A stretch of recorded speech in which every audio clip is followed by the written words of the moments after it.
열왕기상 18장 30절부터 40절 말씀까지. 열왕기상 18장 30절부터 40절 말씀까지. 제가 가진 성경으로 구약 성경 548페이지 정도 됩니다. 찾으신 줄 알고 저와 여러분이 한 절씩 번갈아 가면서 교독하고 마지막은 합독하겠습니다. 지난주에는 제가 먼저 읽었으니까 이번에는 여러분들이 먼저 읽어보실까요? 30절부터 시작.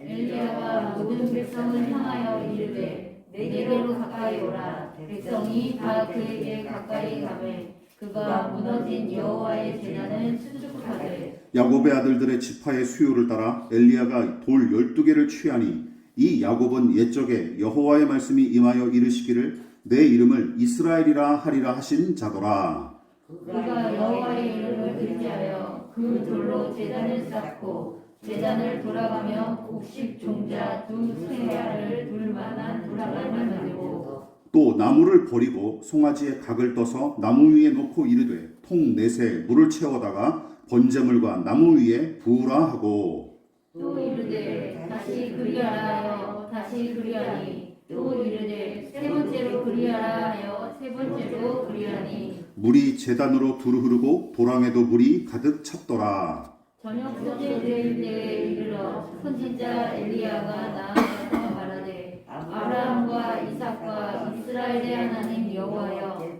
주께서 이스라엘 중에서 하나님이신 것과 내가 주의 종인 것과 내가 주의 말씀대로 이 모든 일을 행하는 것을 오늘 알게 하옵소서. 여호와여 내게 응답하옵소서. 내게 응답하옵소서. 이 백성에게 주 여호와는 하나님이신 것과 주는 그들의 마음을 되돌이키심을 알게 하옵소서 하매 이에 여호와의 불이 내려서 번제물과 나무와 돌과 흙을 태우고 또 도랑의 물을 흩은지라. 모든 백성이 보고 엎드려 말하되 여호와 그는 하나님이시로다. 여호와 그는 하나님이시로다 하니 다같이 엘리야가 그들에게 이르되 바알의 선지자를 잡되 그들 중 하나도 도망하지 못하게 하라 하매 곧 잡은지라.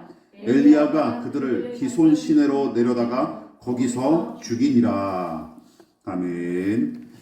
말씀의 제목을 지난주와 똑같지만 다시 한번 읽어보도록 하겠습니다. 자, 시작. 그가 여호와의 이름을 의지하여, 그가 여호와의 이름을 의지하여 라는 제목으로 하나님 말씀 전하도록 하겠습니다. 자, 우리는 지난 설교를 통해 엘리야의 제사와 우상 선지자들의 제사가 어떤 면이 다른지 함께 살펴봤습니다. 물론 두 가지 제사가 다른 점만 존재했던 것은 아니죠. 두 제사에는 비슷한 요소도 많았는데 그 부분이 지난 설교의 요지였습니다.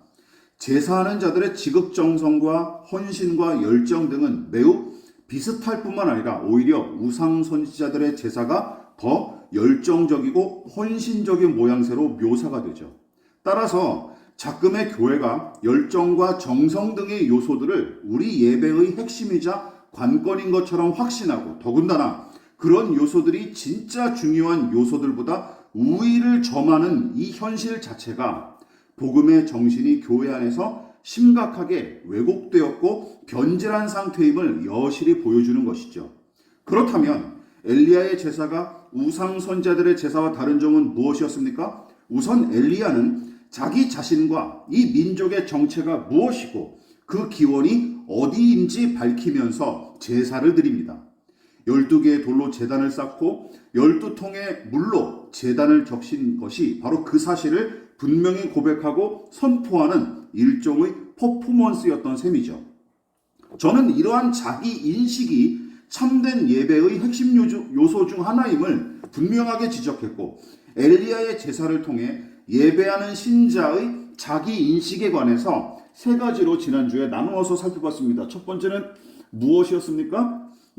엘리야는 자신을 비롯한 북이스라엘 백성의 기원과 정체가 하나님으로부터 말미암았음을 고백한 것이었습니다. 또한 열왕기상 본문이 엘리야의 제사에 야곱의 이름이 이스라엘로 변한 이유까지 덧붙였는데 그것은 치사하고 졸렬한 사기꾼에 불과했던 야곱이 하나님께서 저 주실 만큼 사랑받는 그분의 백성으로 부름을 받은 것처럼 북이스라엘과 남유다 백성을 용납하시는 하나님, 그리고 그들에게 신령한 복과 은혜를 입은 사람들임을 상기시키려는 목적으로 이 퍼포먼스를 벌였던 거예요. 마지막으로 엘리야가 무너진 제단이 있던 갈멜산에서 저는 주의 종입니다. 그동안 주의 말씀대로 이 모든 일에 순종했습니다. 이제 제가 하나님의 종임을 이 백성이 다 알게 해주십시오 라고 기도했는데, 그것은 무엇을 뜻합니까? 자기 자신에 대해서 그가 주님의 종으로서 제사한다는 사실, 그리고 하나님을 높이는 것이 예배의 핵심이자 기본임을 분명히 보여주는 행위였습니다. 그러므로 우리는 하나님의 피조물이자 타락한 죄인임을 인식하고 예배해야 마땅할 뿐만 아니라 우리 자신의 자원이나 공로가 아니라 하나님의 은혜를 힘입어 사는 존재임을 고백하고, 더 나아가 크고 높으신 하나님을 섬기는 그분의 종으로서 예배해야 마땅한 것입니다. 이것이 결여된 모임이나 예식은 기억하십시오. 이미 예배가 아닌 것입니다. 그러나 분명한 자기 인식이 예배의 전부는 아니죠. 빼놓을 수 없는 요소 한 가지가 더 남았습니다. 자, 무엇일까요? 다들 예상했다시피 분명한 자기 인식과 더불어 엘리야의 제사를 통해 드러난 참된 예배 요소는 무엇입니까? 바로 이것이죠. 같이 읽어볼까요? 시작. 살아계신 하나님과 그분을 아는 지식입니다. 당연한 일이죠. 본문에 등장하는 우상 선지자들의 제사가 헛된 짓거리에 불과했던 이유는 무엇입니까? 바알과 아세라를 비롯한 우상은 사람이 만든 것에 불과하기 때문이죠. 사람이 제 손으로 만든 것이 우상의 실체예요. 즉 실제로 존재하지 않는 신이기에 교제하지 못할 뿐더러 그 어떤 응답이나 반응도 기대하기가 불가능합니다. 그래서 우상의 선지자들은 신의 이름을 열렬히 부르짖고 제 몸에 상처를 내기까지 발광했을 때 엘리야가 뭐라고 조롱했어요? 너희 신은 똥 싸러 간 거냐, 아니면 여행을 갔거나 잠자는 거냐 하며 조롱했습니다. 우리도 마찬가지죠. 여러분, 우리 예배도 마찬가지. 잘 들어보십시오. 토속신앙과 무속신앙의 뿌리가 매우 깊고 그 영향력도 무시할 수 없을 만큼 우리 사회에 강력하기 때문에 교회를 다니는 신자들 중에서도 그런 세계관과 관습, 문화에서 벗어나지 못한 채 하나님을 염라대왕이나 아니면 산신령처럼 여기는 것은 물론이고 목사를 신내림을 받은 무당처럼 떠받드는 사람들도, 신자들도 적지 않아요. 그렇지 않습니까? 오래전에 신앙생활 하셨던 분들은 그런 개념으로 신앙생활 하시는 분들이 꽤 많아요. 따라서 그저 신의 힘을 빌려 복받기만을 바라는 기복신앙이 이토록 우리 교회 안에 만연한 것은 이상한 일이 아닙니다. 다 기복신앙의 영향, 무속신앙의 영향이 바로 고스란히 이어진 거예요. 여기 기독교가 아니죠. 솔직히 얘기하면. 오히려 지극히 자연스러운 결과고 거기서 꼽히는 것이 미신적인 신앙입니다. 미신적 신앙. 무엇보다 바알과 아세라 선지자들의 제사가 그 사실을 아주 잘 보여주죠. 무속은 세계 어느 곳이든 다 있거든요. 무속신앙은. 기복신앙은 말이죠. 그러나 갈멜산의 엘리야는 분명한 자기 인식을 통해 하나님 앞에 나아갈 뿐만 아니라 살아계신 하나님에 대한 확신과 그분에 대한 지식을 바탕으로 제사하는 것이 그의 제사의 특징이에요. 자, 그렇다면 엘리야는 어떤 하나님을 향해 기도하고 제사했습니까? 우선 크게 첫 번째, 이런 하나님에 대해서 제사하고 있어요. 시작. 아브라함과 이삭과 야곱의 하나님의 이름을 부르며 기도하고 제사했습니다. 36절이죠. 성경의 관용구처럼 자주 등장하는 이 어구는 하나님께서 모세에게 당신을 소개하는 내용에서 처음으로 언급됩니다. 자, 같이 한번 읽어볼까요? 출애굽기 3장 15절 시작. 하나님이 또 모세에게 이르시되 너는 이스라엘 자손에게 이같이 이르기를 너희 조상의 하나님 여호와 곧 아브라함의 하나님, 이삭의 하나님, 야곱의 하나님께서 나를 너희에게 보내셨다 하라.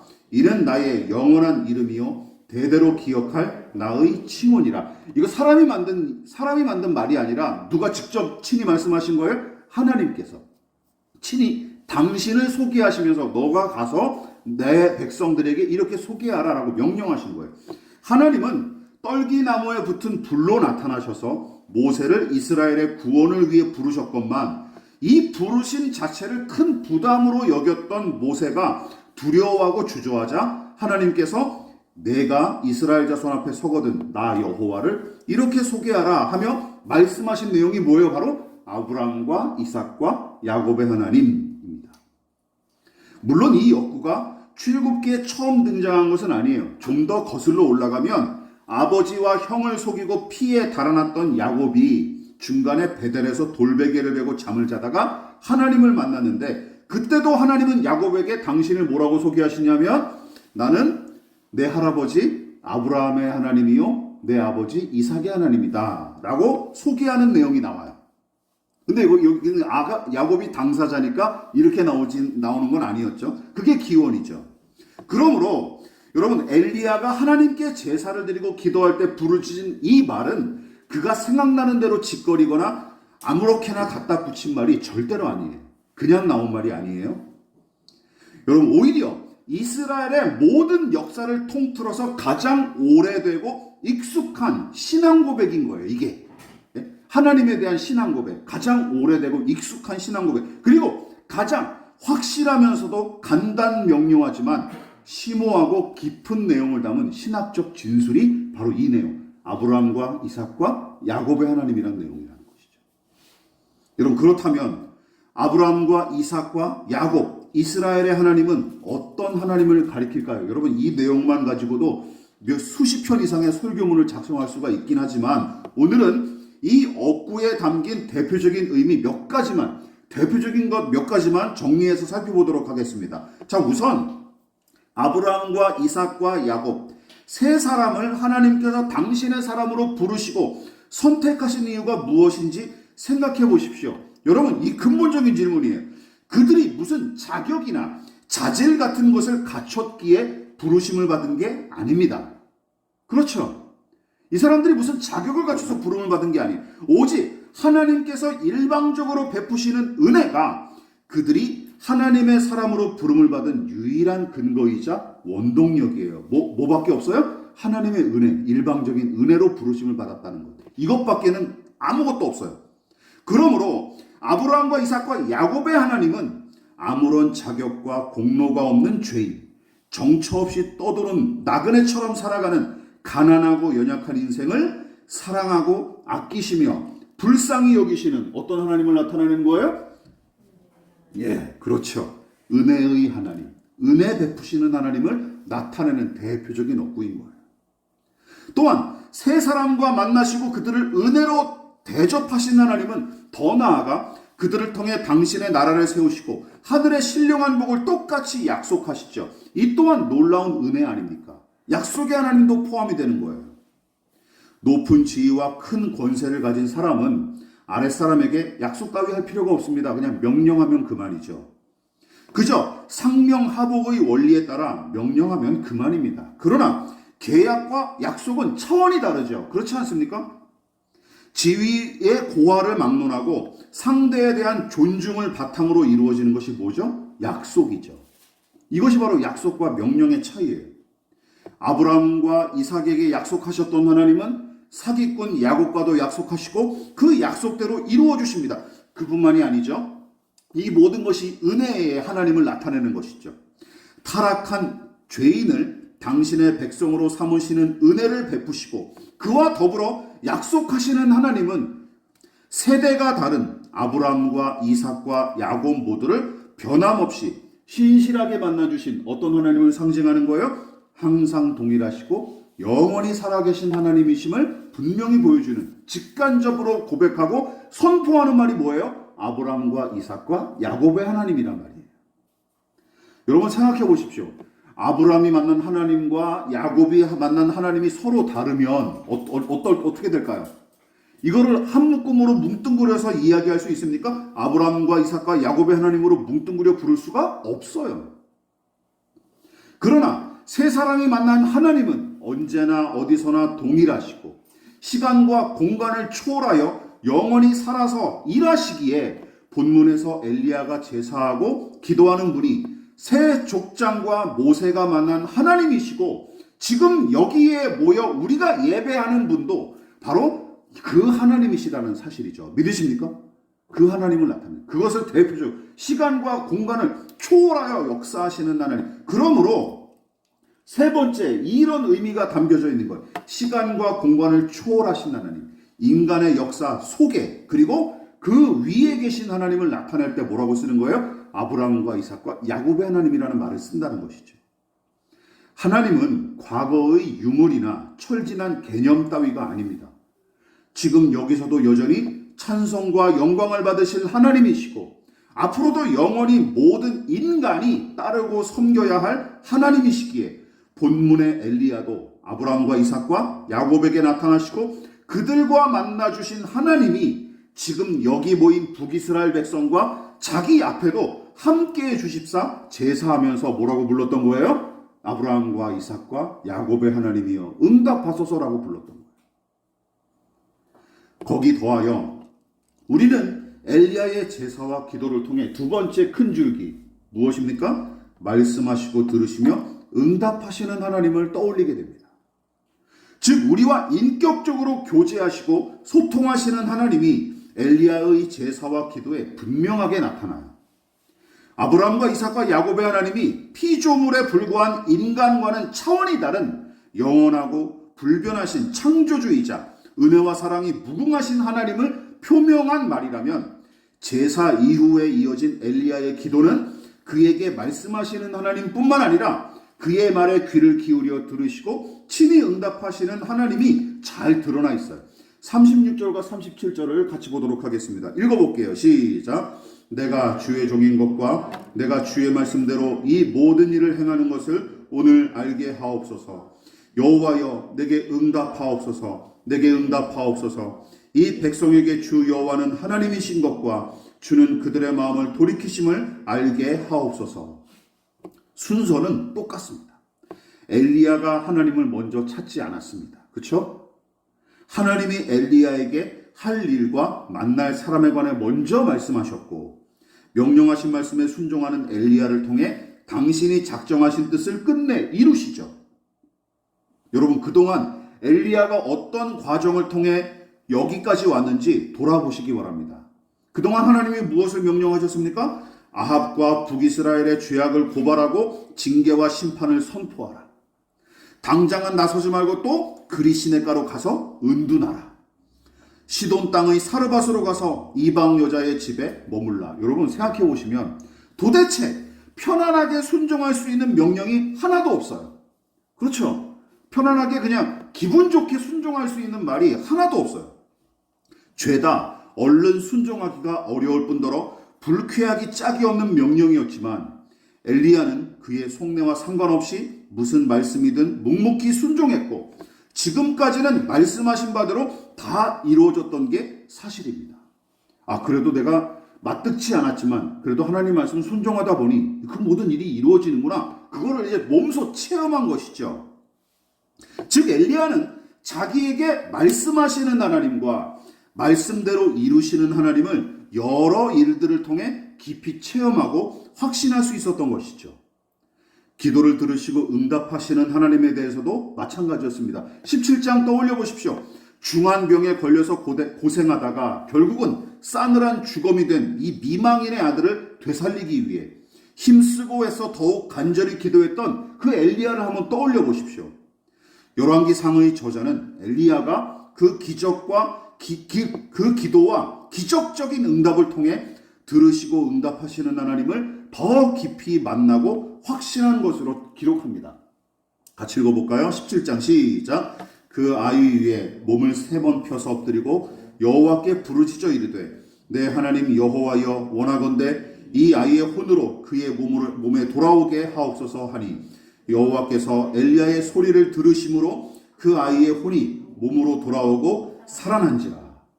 죽은 아이를 살리기 위해 별별 짓을 다하며 기도하고 매달렸던 엘리야는 이 일로 말미암아 무엇을 체험합니까? 그의 기도를 들으시는 하나님을 깊이 체험하고 확신했으며 그 확신이 쌓이고 쌓여서 충만했던 엘리야는 우상 선지자들의 숫자나 규모 따위에 휘둘리지 않을 수 있었던 것입니다. 이런 과정 때문에 850대 1로 싸워도 눈 하나 깜짝하지 않았던 것이죠.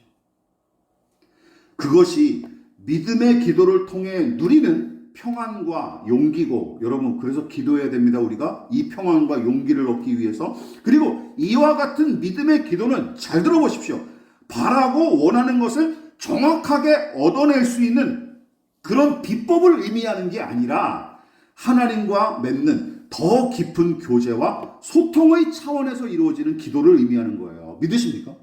우리는 이런 장면들을 보면서 무슨 생각을 해야 되냐면, 야, 이렇게 기도로 이렇게 얻어낼 수 있구나, 나도 기도해야지. 이거는 너무 저급하고 1차원적인 생각이에요. 이 내용들을 보면서 우리가 생각해야 될 게 무엇이다? 야, 엘리야가 이렇게 하나님과 가까운 사람이었구나, 이렇게 깊이 하나님과 교제할 수 있는 사람이었구나 라고 생각을 해야죠. 여러분, 이 부분을 유념하십시오. 엘리야의 제사와 그의 기도가 위대하고 아름다운 이유는, 잘 들어보십시오, 죽은 아이를 살리고 젖은 제단에 불을 내리며 가뭄을 해결하는 단비를 응답으로 받아냈기 때문이 아니라 죄인의 기도를 들으시고 그의 제사를 받으시는 하나님을 완연하게 드러내기 때문입니다. 믿으십니까? 그 하나님의 영광과 아름다움과 선함을 그의 제사가, 그의 기도가 드러내기 때문이에요. 그래서 아름답고 위대한 거예요. 당신을 의지하는 믿음으로 기도하면 얼마든지 들으시는 하나님, 고아와 같은 우리를 버리거나 외면하지 않으시며 우리의 작은 신음과 세미한 탄식까지 귀 기울이시고 응답하시는 하나님, 그 확신 위에서 그분을 향한 감사와 사랑으로 올려드리는 신자의 예배와 기도, 여러분 이게 아름다운 거예요. 시편 116편의 시인도 그 은혜를 다음과 같이 찬양했습니다. 같이 읽어볼까요? 시작. 여호와께서 내 음성과 내 간구를 들으심으로 내가 그를 사랑하는도다. 내 말에 귀를 기울이는 사람이 하나도 없고 오히려 만물의 찌꺼기처럼 취급받으며 외면당할 때도 가난하고 애통한 마음으로 기도하면 어떤 모양으로든 응답하실 뿐만 아니라 심지어 침묵을 통해서도 말씀하시는 하나님, 그 하나님을 여러분들은 경험하십니까? 네, 저는 많이 경험했습니다. 침묵을 통해서도 말씀하시는 하나님, 역사하시는 하나님. 그래서 본문의 엘리야처럼 하늘에서 불이 떨어지는 신기한 일을 체험하지 못했을지라도, 찬송과 가사처럼 이 눈에 아무 증거 아니 배워도, 이 귀에 아무 소리 아니 들려도, 또한 내 생각과 의지와 육체의 모든 감각을 초월하여 응답하실 하나님을 신뢰하고 여러분 걸어가는 것이 진짜 믿음의 길이자 가장 예수 그리스도의 제자다운 삶입니다. 믿으십니까? 그러지 않은지라도. 또한 말씀하시고 응답하시는 하나님께 집중하고 귀를 기울이는 것, 그분의 뜻과 의를 구하는 것이 우리가 드리는 예배와 기도의 핵심이자 관건입니다. 이걸 놓치면 끝나는 거예요. 그렇다면 우상 선지자들의 제사를 한번 살펴봅시다. 이것과 반대로 잘 들어보십시오. 그렇다면 우상 선지자들은 바알과 아세라와 인격적으로 교제하고 소통했습니까? 또한 그 신의 선함과 아름다움이 그들의 열렬한 기도를 통해 드러납니까? 전혀 아니죠. 또한 우상 선지자들은 신의 뜻이 무엇인지 구하는 중입니까? 야, 바알과 아세라의 뜻이 무엇일까? 이것을 구하면서 기도했을까요? 그런 거 하나도 생각 안 했습니다. 신의 영광을 높이고 그 신의 뜻이 드러나기는커녕 넉나간 사람들처럼 아우성치고 무질서하기 짝이 없는 그들의 제사는 그 종교와 그들이 섬기는 신의 경박함과 저급함만 드러낼 뿐입니다. 문제는 교회도 크게 다르지 않다는 사실이죠. 네, 교회도 크게 다르지 않다는 사실이죠. 우리가 누구를 예배하고 우리가 섬기는 하나님이 어떤 분이신지, 하나님이 기뻐하시는 뜻이 무엇인지, 성경 말씀이 계시하고 가르치는 복음과 그 정신이 무엇인지 관심이 없는 예배, 무엇보다 예배를 참석하는 사람들의 감각만 자극하고 그들의 욕구를 충족시키는 것이 목표인 예배, 소원 성취가 전부이자 최종 목표인 기도와 간구 등 여러분 우리에게 말씀하시고 우리의 기도에 귀를 기울이시며 응답하시는 우리와 교제하시고 소통하시는 하나님을 전혀 염두에 두지 않고 예배한다면 기억하십시오. 그것은 여호와 하나님의 이름을 의지하여 드리는 예배와 거리가 멉니다. 그리고 그뿐만 아니라 우상 선지자들의 저급하고 경박한 제사와 하나도 다를 게 없음을 우리는 명심해야 할 것입니다. 말씀을 마무리하도록 하겠습니다. 그럼 주일 성수, 예배 참석 다 중요한 일이죠. 제자 훈련, 헌금 생활, 꾸준한 헌신과 봉사활동, 심지어 설교와 선교 등은 기억하십시오. 신앙의 핵심이 아닙니다. 그건 다 형식이에요. 형식에 불과한 거예요. 형식. 따라서 언급한 것들을 기준으로 믿음의 수준과 영성의 깊이를 재는 일은 가급적 지양해야 마땅합니다. 왜냐하면 틀린 부분이 너무나 많거든요. 기억하십시오. 그렇잖아요. 국어 시험지를 가지고 국어 점수를 매겨야지 국어 시험 잘 봤다 그래서 얘는 수학도 잘하겠구나. 가능성은 크겠지만 다 맞는 건 아니잖아요. 국어 시험 본 결과를 가지고 이 사람의 수학 성적을 판단하는 건 웃기는 일이잖아요. 그런 식으로 신앙을 판단하면 안 되죠. 그러니까 우리도 기억하십시오. 하나님을 아는 지식과 그분과의 인격적 만남이 결여되거나 결핍된 모든 신앙 행위와 종교적 예식은 그 자체로 아무런 의미가 없고 오히려 미신적인 신앙으로 변질할 위험이 더 큽니다. 수십 년에 그래서 저는 오늘 말씀을 생각하면서 저도 늘 고민이었던 게 한 가지가 있었거든요. 왜 사람들이 십수년, 수십 년 교회를 다녀도 왜 사람들이 이렇게 변화가 없을까? 왜 달라지지 않을까? 왜 한국 교회는 수십 년, 100여 년 가까이 이 사회의 일원으로서 자리매김했으면서도 왜 이런 선한 열매들을 맺어가지 못할까? 그 이유 중에 하나가 이겁니다. 여러분, 수십 년에 걸쳐 수많은 예배를 드리고 있는 돈 없는 돈 끌어모아 힘써 헌금하고 열심히 교회를 위해 헌신했는데도 믿음의 진보를 이루고 성령의 열매를 맺기는커녕 단지 교회의 일에 익숙한 교인으로 존재할 뿐인 이유 중 한 가지가 바로 여기에 있는 거예요. 교회를 다니고 예배에 참석하면서도 뭐래요? 정작 하나님이 어떤 분이신지 하나님을 아는 지식을 고리타분한 이론쯤으로 치부한 채 등한시하고 말씀과 기도를 통한 그분과의 인격적 만남에 좀처럼 관심이 없기 때문입니다. 그냥 일과 형식에만 익숙해져 버리면 우리의 내면은 변할 수가 없는 거예요. 우리의 속사람은 달라지지 않습니다. 믿음의 성장, 진보 그런 거 기대할 수가 없습니다. 여러분, 그런 사람에게 하나님과 그분의 이름을 의지한다 하는 말은 경건하고 신령한 사람인 체하기 위한 포장지로 쓰일 따름입니다.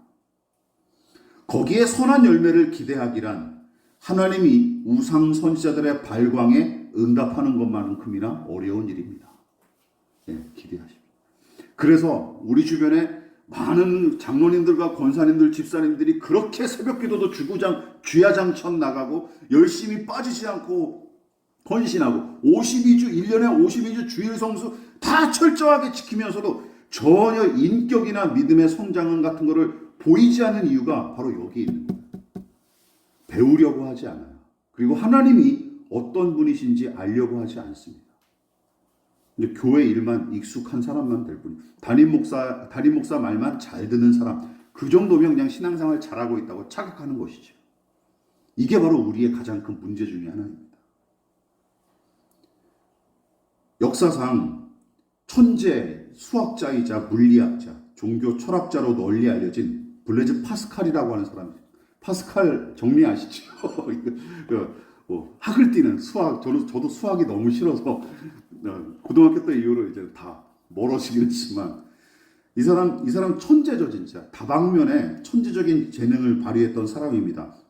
근데 이 사람이 크리스찬입니다.